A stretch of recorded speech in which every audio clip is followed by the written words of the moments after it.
Let's bring in Jordi Graupera, an international relations researcher at Princeton University, to discuss what's going on at the moment. Thanks for coming onto the programme, Jordi. Now, we have to stress that all the results haven't been confirmed, so we don't have the final results, but we can talk about what the main points have been and what we've learned from this particular election, can't we, Jordi? What are your thoughts on that? Well, we don't have 100% of the results, but we have enough to know what's going to happen. We know that this idea that the far-right party Vox was going to, either win the election or have a huge impact on the next parliament. This has been a way to scare people, both in Spain and Catalonia. And at the end of the day, this has made the Spanish population concentrate their vote on the Socialist Party. At the same time, we also know that the results in Catalonia are a strong victory for pro-independence parties, once again showing that the conflict is far from being resolved. On the contrary, what we see is that Spaniards are gaining time voting for the Socialist Party, which is the party of the Constitution, the only party that still believes in the 1978 Spanish Constitution. And even though everyone knows that this Constitution is dead, nobody knows how to reform it, so they're just gaining time. Jordi, if we look though, I'll just pick up on a few points that you've been talking about. Obviously, the conflict and the tensions have been there for an awful long time, as you've suggested. And the Vox Party hasn't won. It's unlikely to win. Again, we don't know the final results. And you're saying that people are still the majority of people, it might not be an overall, the majority that they want, they're still voting for the same party, aren't they? So what we're seeing is an increase rather than a takeover, isn't it?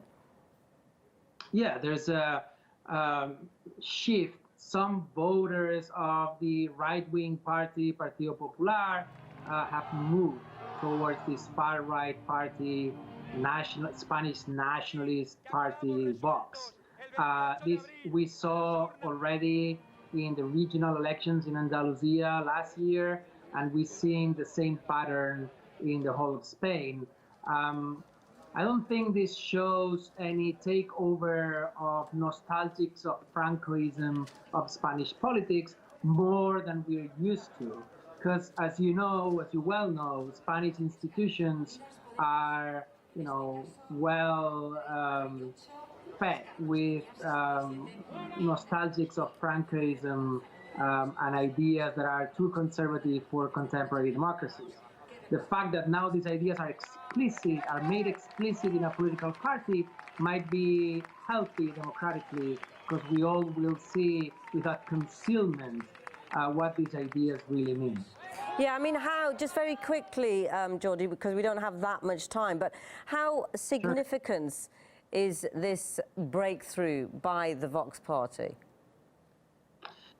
Well, it is significant to the extent that it shows that in a time of crisis, the only tool that Spain seems to have to shake up the political system is the old dictatorship-like Francoist nationalist ideas.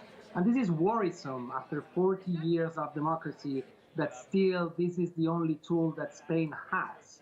But I don't think it will be very, let's say, determining in the upcoming government or policies.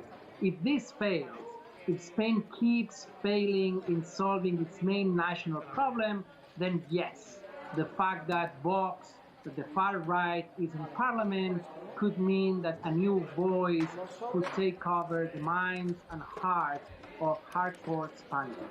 Okay, Jordi Graupera, international relations researcher at Princeton University. Great to have you on the programme and hear your thoughts of these latest developments in Spain. Thank you. Thank you very much.